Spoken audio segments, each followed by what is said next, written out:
मध्य प्रदेश के सूक्ष्म एवं लघु उद्योग मंत्री ओम प्रकाश सकलेचा एक दिवसीय दौरे पर जबलपुर पहुंचे। इस दौरान उन्होंने साउथ सिविल लाइन में the institution of engineers India के कार्यक्रम में बतौर अतिथि शिरकत की।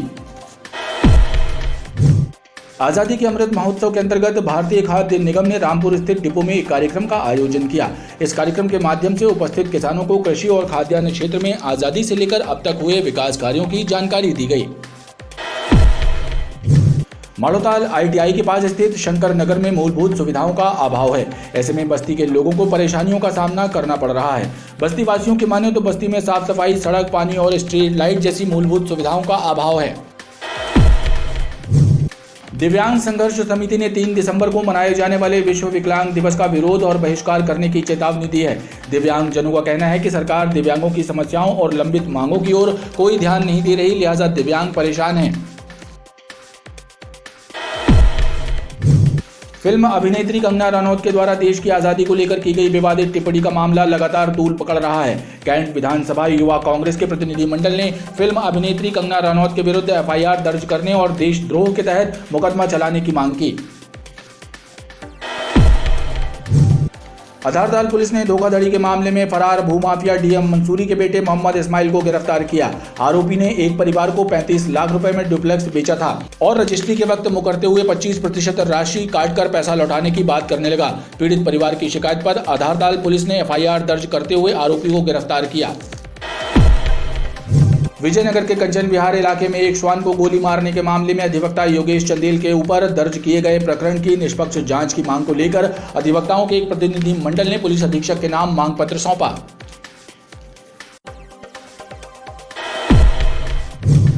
ओमती थाना क्षेत्र स्थित जिला कोर्ट के बाहर युवती द्वारा नींद की गोलियों के सेवन कर लेने के मामले की पड़ताल के बाद पुलिस ने पीड़िता के बयानों के आधार पर 3 लोगों के विरुद्ध प्रकरण दर्ज किया है। ओमती थाना क्षेत्र रसल चौक के पास बाइक सवार लुटेरे रोड क्रॉस कर रही एक वृद्ध महिला के गले से चैन लूटकर भाग खड़े हुए। इस घटना से इलाके में सनसनी फैल गई।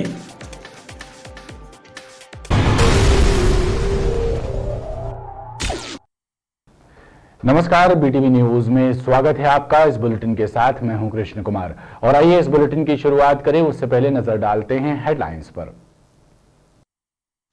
मध्य प्रदेश के सूक्ष्म एवं लघु उद्योग मंत्री ओम प्रकाश सकलेचा का हुआ जबलपुर आगमन। सूक्ष्म एवं लघु उद्योग मंत्री ओम प्रकाश सकलेचा स्थानीय कार्यक्रमों में हुए शामिल। फरार भूमाफिया DM मंसूरी का बेटा धोखाधड़ी के मामले में हुआ गिरफ्तार। आधारताल पुलिस ने धोखाधड़ी की शिकायत पर दर्ज की FIR। और विश्व विकलांग दिवस का बहिष्कार और विरोध करने की दिव्यांगों ने दी चेतावनी। प्रदेश सरकार पर दिव्यांगों की लंबित मांगों और समस्याओं की अनदेखी करने का लगाया आरोप। दिव्यांग संघर्ष समिति की बैठक में दिव्यांगों ने लिया निर्णय।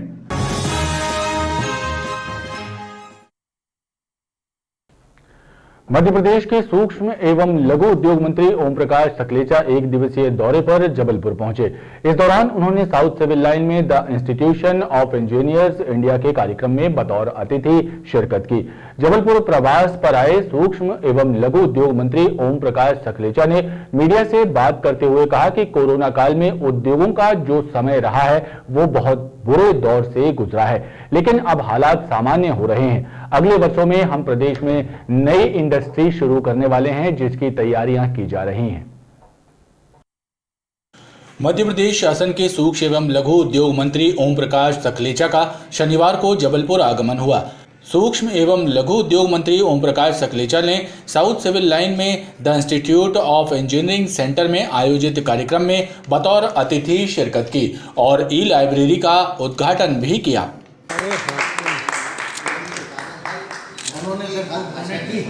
इस दौरान मीडिया से चर्चा करते हुए उद्योग मंत्री ओम प्रकाश सकलेचा ने कहा कि कोरोना काल के बुरे दौर के बाद अब धीरे धीरे उद्योग सामान्य हालत तक पहुंच रहे हैं। उन्होंने बताया कि इस वर्ष युवाओं के लिए प्रदेश में 2000 से ज्यादा इंडस्ट्री शुरू की जा रही है। इस दौरान उन्होंने मुख्यमंत्री स्वरोजगार योजना के बारे में जानकारी देते हुए कहा कि पूर्व मुख्यमंत्री कमलनाथ की सरकार ने इस योजना को रोक दिया था। इसके बाद अब हमारी सरकार ने इस योजना को अधिक बेहतर बनाकर पुनः शुरू किया है। उन्होंने मुख्यमंत्री उद्यमी योजना की सब्सिडी के रुपए भी जल्द रिलीज किए जाने की बात कही। पुरानी मुख्यमंत्री उद्यमी योजना के बचे हुए जो सब्सिडी के पैसे हैं वो बहुत जल्दी रिलीज करने वाले हैं। किसी का नुकसान नहीं हो सकता है, किसी भी उद्यमी को हम डिस्करेज नहीं करें। अभी पिछले इस साल हमने 2000 से ज़्यादा नई इंडस्ट्री चालू करी। 1890 इंडस्ट्री एक दिन में माननीय मुख्यमंत्री जी से मुझे अच्छी तरीके से याद है 7 अप्रैल को हमने शुरू करी थी और जनवरी तक हम फिर 2000 से ज़्यादा इंडस्ट्री एक साथ शुरू करने वाले हैं। जबलपुर का आईटी पार्क नई इंडस्ट्री को नहीं लुभा पा रहा। इस सवाल का जवाब देते हुए मंत्री ओम प्रकाश सकलेचा ने कहा कि ऐसा बिल्कुल नहीं है। उद्योगपतियों ने रिजर्व प्राइस से ज्यादा कीमत में आईटी पार्क की जमीन खरीदी है। आपको जानकर ताज्जुब होगा, जबलपुर आईटी पार्क में 1 इंच जगह भी नहीं बची। हमारी रिजर्व प्राइस से ज़्यादा कीमत पे यहाँ के एंटरप्रेन्योर ने वो जगह ली। अभी हमने वो बात करी, हम सेकंड फेज़ बहुत जल्दी शुरू करने वाले हैं। अभी माननीय सांसद जी ने कहा पहला फेज़ 9 साल में कंप्लीट हुआ, दूसरा फेज़ 9 महीने में कंप्लीट करने वाले हैं। इस दौरान जबलपुर संसदीय क्षेत्र के सांसद राकेश सिंह और अन्य जनप्रतिनिधि भी मौजूद रहे।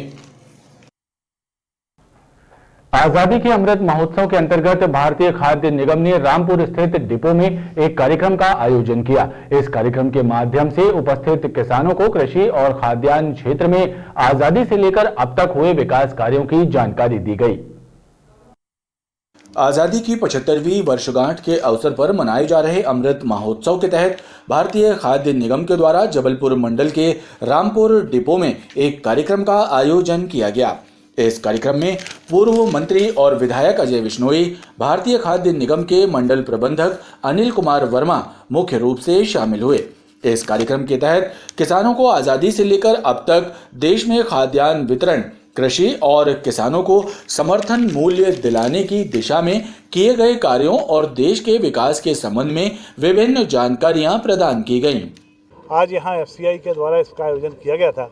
इस पर मुझको भी लोगों को बताने का अवसर मिला कि देश की आज़ादी से लेकर आज तक कैसे उत्तरोत्तर एक एक कदम बढ़ाते हुए देश आज इस महान स्थिति में पहुंचा है। इस अवसर पर हमने उन तमाम नेताओं को याद किया जिन्होंने कि 1950 से लेके और आज तक किस तरीके से देश को प्रगति के रास्ते पर डाला है। आज़ादी से अब तक कैसे विभिन्न कदमों द्वारा इसकी प्रगति को निरंतर बढ़ाया जा रहा है, चाहे खाद्यान्न की दृष्टि में हो, चाहे गरीबों को अन्न उपलब्ध कराने की दृष्टि में हो, चाहे किसानों को न्यूनतम समर्थन मूल्य उपलब्ध कराने की दृष्टि से हो। निरंतर इस कार्य में प्रयास किए जा रहे हैं और आगे भी प्रयास किए जाते रहेंगे और इसी क्रम में इसको डिजिटल इंडिया से भी जोड़ा जा रहा है और देश को सुदृढ़ और मजबूत बनाया जा रहा है। इस अवसर पर देश के स्वतंत्रता संग्राम सेनानियों, महापुरुषों और देश के विकास में योगदान देने वाले लोगों को भी याद किया गया। मानोताल ITI के पास स्थित शंकर नगर में मूलभूत सुविधाओं का अभाव है। ऐसे में बस्ती के लोगों को परेशानियों का सामना करना पड़ रहा है। बस्ती वासियों की माने तो बस्ती में साफ सफाई, सड़क, पानी और स्ट्रीट लाइट जैसी मूलभूत सुविधाओं का अभाव है। स्ट्रीट लाइट न होने से बस्ती में असामाजिक तत्वों का डेरा जमा रहता है, जिससे महिलाएं खुद को असुरक्षित महसूस कर रही हैं। मानोताल ITI के पास स्थित शंकर नगर बस्ती के लोग मूलभूत सुविधाओं से ही वंचित हैं। सड़क, नाली, स्ट्रीट लाइट और पानी जैसी सुविधाओं के साथ ही बस्ती में साफ सफाई व्यवस्था का भी अभाव है। स्थानीय लोगों की माने तो इन सुविधाओं के न होने से बस्ती के लोगों को परेशानियों का सामना करना पड़ रहा है। गंदगी के कारण जहां लोग बीमार पड़ रहे हैं, तो वहीं स्ट्रीट लाइट न होने से रात्रि में सड़कों पर अंधकार छाया रहता है। बस्ती में पानी के लिए भी लोगों में आए दिन झगड़े होते हैं, लेकिन इन अव्यवस्थाओं की ओर कोई ध्यान नहीं देता। नाली नहीं बन रही है, खम्भों में लाइट, हाँ, और जो खम्भों में लाइट नहीं रहती, अंधेला रहता है, जैसे कीड़ा मकोड़ा सबका डर रहता है और मच्छर बिल्कुल नाली भरी रहती, मच्छर ऐसे झूमते हुए बीमारी भी होती। यहाँ क्या है, कुछ भी ना देखभाल नहीं होती। यहाँ पर एक हफ्ते में गाड़ी आती है कचरा वाली और बहुत ज़्यादा झगड़े होते हैं पानी के कारण, कचरे के कारण। गाड़ी भी नहीं आती, रोड भी नहीं वो बन रहा है, तो बरसात में भी बहुत दिक्कत होती। जरा जरा से बच्चे आते जाते स्कूल के लिए, सभी लोगों को मतलब समस्या होती है। का साधन नहीं है और पानी नहीं आ रहा पाइप और नलों में, बहुत दिक्कत जा रही। लाइट भी गड़बड़ करती है, दिन दिन भर लाइट नहीं रहती। बस्ती में सड़क न होने से बारिश के दिनों में जहां चलना कठिन होता है, तो वहीं सामान्य दिनों में भी लोगों को परेशानी उठानी पड़ रही है। दिव्यांग संघर्ष समिति ने 3 दिसंबर को मनाए जाने वाले विश्व विकलांग दिवस का विरोध और बहिष्कार करने की चेतावनी दी है।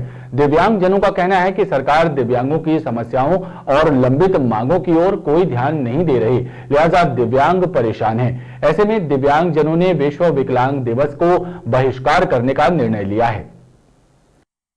3 दिसंबर को मनाए जाने वाले विश्व विकलांग दिवस का दिव्यांग संघर्ष समिति ने विरोध और बहिष्कार करने की चेतावनी सरकार और प्रशासन को दी है। दिव्यांग संघर्ष समिति के सदस्यों की एक बैठक हुई, जिसमें दिव्यांग जनों ने दिव्यांगों की विभिन्न समस्याओं और लंबित मांगों पर चर्चा की। समिति के सदस्यों ने बताया कि पिछले 1 वर्ष से भी ज्यादा समय से दिव्यांगजन प्रदेश सरकार से नए वाहन की मांग कर रहे हैं। इसके अलावा रोजगार और स्वरोजगार को लेकर भी दिव्यांगों की लंबित मांगों पर सरकार कोई ध्यान नहीं दे रही, लिहाजा दिव्यांग जनों ने विश्व विकलांग दिवस का विरोध और बहिष्कार करने का निर्णय लिया है।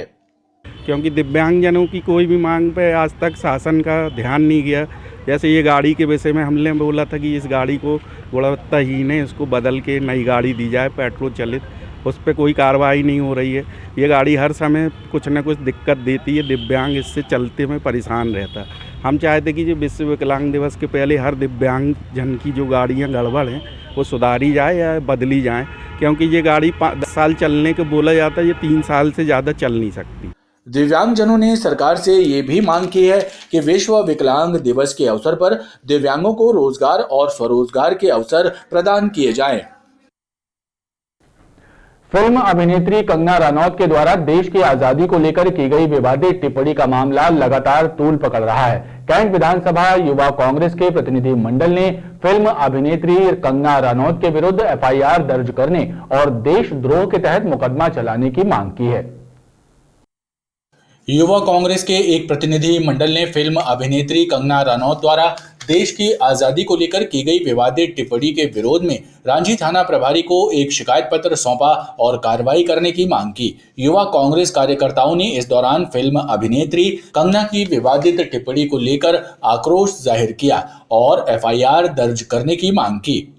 एक तरह से सभी महापुरुषों का अपमान है और जो जितने शहीद हुए, हमारे जो बड़े बड़े महापुरुष रहे जिन्होंने संघर्ष किया, जेल गए, उन लोगों का सरासर ये अपमान है और इस अपमान के खिलाफ और लगातार इस तरह के बयान, उसके विवादित बयान ट्विटर में, फेसबुक में, इसमें सब में आते जा रहे हैं और किसी प्रकार की कोई रोक टोक नहीं है, उसके ऊपर कोई कार्रवाई नहीं हो रही है। सरकार जिस तरह से उसको सपोर्ट कर रही है ऐसा लग रहा है। इसी के खिलाफ में हम लोग आज यहाँ पर रांची थाने में एफआईआर दर्ज कराने कंगना रनौत के खिलाफ आए रहे।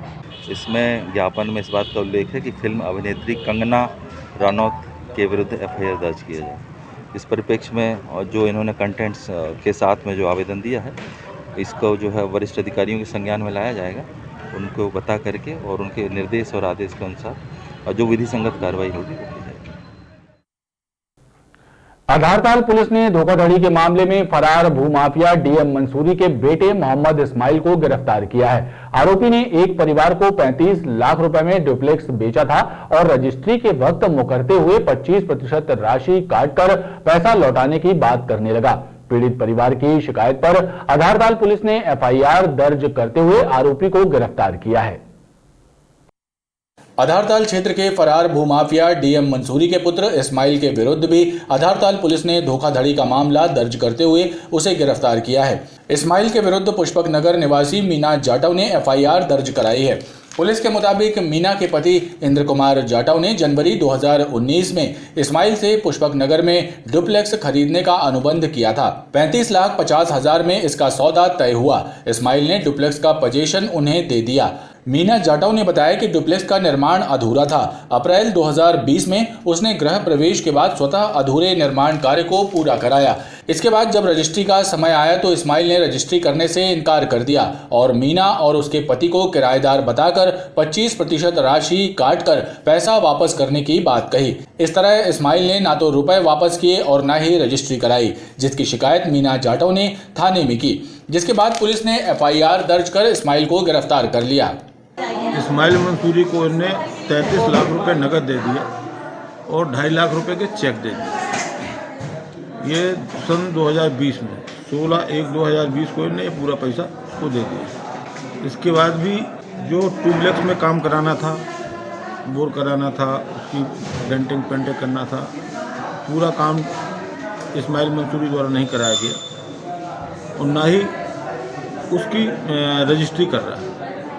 ऊपर से कह रहा है कि हमको और पैसा चाहिए, हम रजिस्ट्री नहीं करेंगे, हम ये मकान किसी अन्य को बेच देंगे। इस प्रकार से उनको प्रताड़ित कर रहा है। पूरा 33 दिया गया पैसा उनका हड़पना चाहता है बेईमानी का आशय करते हुए। जो उनकी रिपोर्ट पे इस्माइल मंसूरी के विरुद्ध कार्रवाई की गई है, जिसको गिरफ्तार कर माननीय न्यायालय पेश कर रिमांड प्राप्त किया जाएगा। बताया जाता है कि इस्माइल के पिता डीएम मंसूरी पर भी धोखाधड़ी के मामले दर्ज हैं। पुलिस को डीएम मंसूरी की भी तलाश है। विजयनगर के कंचन बिहार इलाके में एक श्वान को गोली मारने के मामले में अधिवक्ता योगेश चंदेल के ऊपर दर्ज किए गए प्रकरण की निष्पक्ष जांच की मांग को लेकर अधिवक्ताओं के एक प्रतिनिधि मंडल ने पुलिस अधीक्षक के नाम मांग पत्र सौंपा। अधिवक्ताओं के प्रतिनिधि मंडल ने इस संबंध में सीएसपी गढ़ा तुषार सिंह को ज्ञापन सौंपकर विजयनगर थाना प्रभारी पर अधिवक्ता योगेश चंदेल से अभद्रता करने के आरोप लगाए। प्रतिनिधि मंडल ने सीएसपी को बताया कि श्वान द्वारा क्षेत्र के कई लोगों को काटा गया था। अधिवक्ताओं ने पुलिस से उस एनजीओ की जांच की मांग भी की जिनके द्वारा अधिवक्ता योगेश चंदेल पर श्वान को गोली मारने के आरोप लगाए गए थे। सीएसपी गढ़ा तुषार सिंह ने अधिवक्ताओं को मामले की निष्पक्ष जांच का भरोसा दिया है। गौरतलब है कि इस मामले में विजयनगर थाने में अधिवक्ता योगेश चंदेल के विरुद्ध प्रकरण दर्ज किया गया था। इस पूरे प्रकरण की एक तो निष्पक्ष जांच की जाए और जिस तरीके से जब विरोध करने और अपनी बात रखने हमारे अधिवक्तागण शांतिपूर्ण ढंग से अपने परिवार के साथ संबंधित थाने के थाना प्रभारी से मिले, तो थाना प्रभारी द्वारा उनके साथ जो है गाली गलौज की गई, उनके साथ मारपीट की गई और उन्हें भगा दिया। तो संबंधित थाना प्रभारी के खिलाफ कार्रवाई हो और कुत्ते के साथ जो जिस भी व्यक्ति ने जो है मारपीट गोलीकांड किया है उसकी निष्पक्ष जांच हो इस आशय की कि वो किन परिस्थितियों में किस व्यक्ति ने किस सुरक्षा को लेकर के जो है जान माल की सुरक्षा को लेकर के गोली चलाई। तो इनका ये कहना है कि जो भी ये प्रकरण है इसकी निष्पक्ष जांच की जाए और जो भी उस पर वैधानिक कार्रवाई की जाए वही की जाए, अन्यथा किसी को भी परेशान न किया जाए। और इनका ये भी एक मांग है कि जो भी संबंधित एनजीओ है उनके बारे में भी जो निष्पक्ष जांच की जाए कि मतलब वो रजिस्टर्ड है कि नहीं है, उनको कहाँ से क्या पात्रता है। तो इसके लिए ये संबंधित कलेक्टर साहब को भी ज्ञापन देंगे। इनके द्वारा एक वीडियो फुटेज दिखाया गया जिसमें ऐसा कहा गया है कि टीआई द्वारा अभद्रता की गई है। तो उन्होंने उनकी ये भी मांग है कि निष्पक्ष उस पर भी जाँच की जाए कि अगर ऐसा कोई कृत्य किया गया है तो ना किया जाए और उस पर जो भी वैधानिक कार्रवाई होती है। ऊंटी थाना क्षेत्र स्थित जिला कोर्ट के बाहर युवती द्वारा नींद की गोलियों के सेवन कर लेने के मामले की पड़ताल के बाद पुलिस ने पीड़िता के बयानों के आधार पर 3 लोगों के विरुद्ध प्रकरण दर्ज किया है। दुष्कर्म पीड़िता ने पुलिस को दिए बयानों में बताया कि उसके साथ दुष्कर्म करने वाले आरोपी के दोस्त उस पर बयान बदलने का दबाव देकर धमका रहे थे, जिससे परेशान होकर उसने ये कदम उठाया। पुलिस ने युवती के बयानों के बाद एफआईआर दर्ज की है। ओमती थाना क्षेत्र जिला कोर्ट के बाहर गुरुवार को दुष्कर्म पीड़ित एक युवती ने नींद की गोलियों का सेवन कर लिया था। इस घटना के बाद युवती को पुलिस ने इलाज के लिए जिला अस्पताल में भर्ती कराया। युवती के होश में आने के बाद पुलिस ने उसके बयान दर्ज किए, जिसमें उसने बताया कि उसके द्वारा नसीम नामक एक युवक के विरुद्ध दुष्कर्म का मामला आधारताल थाने में दर्ज कराया था, जिसके बाद पुलिस ने नसीम को गिरफ्तार कर जेल भेज दिया। लेकिन नसीम के दोस्त उसे कोर्ट में बयान बदलने को लेकर धमका रहे थे, जिससे परेशान होकर उसने नींद की गोलियां खा ली थीं। पुलिस ने दुष्कर्म पीड़िता के बयान दर्ज करने के बाद 3 युवकों राहुल, आशीष और अन्नू कनौजिया के विरुद्ध प्रकरण दर्ज कर मामले को विवेचना में लिया है। महिला ने बताया कि उसकी रिपोर्ट के बाद उस व्यक्ति के दोस्तों ने, आरोपी जो था नसीम अहमद, उसके दोस्तों ने, जो कि अनु कनौजिया और आशीष ठाकुर, वो उसे धमका रहे थे और राजीनामा करने के लिए ले रहे थे और उसको ले गए थे कोर्ट। तो कोर्ट जाने से पहले कोर्ट के बाहर उसने कुछ नींद की दवाई मंगा के खाई थी, ये महिला ने बताया। और उसके बाद वो बेहोश हो गए, इसलिए उसे हॉस्पिटल ले जाया गया। वहाँ पर महिला की रिपोर्ट पर धारा 195A और 34 भादवी के तहत आरोपी अन्नू कनौजिया, आशीष और राहुल के विरुद्ध अपराध पंजीबद्ध किया गया है और अपराध की विवेचना जारी है। बताया जाता है कि महाराजपुर निवासी पीड़ित युवती को आरोपी नसीम अहमद ने अपना नाम अंकित बताया था और उसका दहेज शोषण किया था। इस मामले में युवती ने आधारताल थाने में आरोपी के विरुद्ध प्रकरण दर्ज कराया था। ओमती थाना क्षेत्र रसल चौक के पास बाइक सवार लुटेरे रोड क्रॉस कर रही एक वृद्ध महिला के गले से चेन लूटकर भाग खड़े हुए। इस घटना से इलाके में सनसनी फैल गई। वारदात की जानकारी लगते ही पुलिस मौके पर पहुंच गई थी। पुलिस ने महिला की शिकायत पर लूट का मामला दर्ज कर लुटेरों की पतासाजी शुरू कर दी है। ओमती थाना क्षेत्र रसल चौक के पास बाइक सवार लुटेरों ने धनवंतरी नगर में रहने वाली एक वृद्ध महिला मंजुला पाठक के गले से सोने की चेन लूट ली। इस वारदात से हड़कंप मच गया। घटना की जानकारी लगते ही एडिशनल एसपी रोहित काशवानी और ओमती थाने के अधिकारी कर्मचारी घटना स्थल पर पहुंच गए। पुलिस ने पीड़ित वृद्धा से घटना की जानकारी हासिल की। बताया जाता है कि पीड़ित महिला और उनकी बहू एक शादी समारोह में शामिल होने रसल चौक आए थे और जब दोनों सड़क पार कर रहे थे तभी एक लुटेरे ने इस वारदात को अंजाम दिया और अपने अन्य साथियों के साथ भाग निकला।